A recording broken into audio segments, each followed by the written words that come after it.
Today we're gonna do a rendition on the classic mimosa, otherwise known as a Minosa. I have Seedlip here, which is the little non-alcoholic spirit that I'm testing out. So far, I'm gonna say, Seedlip, you've just created flavored water that's very expensive. Very simply, put 2 ounces of your expensive flavored water.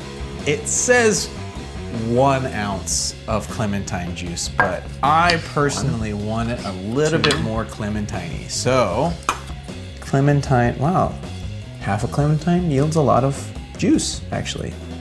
There we go, that's a little bit under 2 ounces. We're gonna pop that in.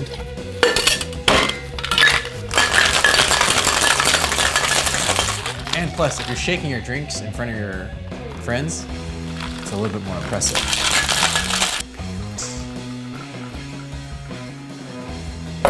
Where does the bubbles come from? Soda water. Duh. Gotta have a garnish.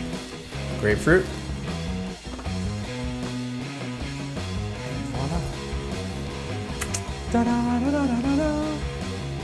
Non-alcoholic mimosa.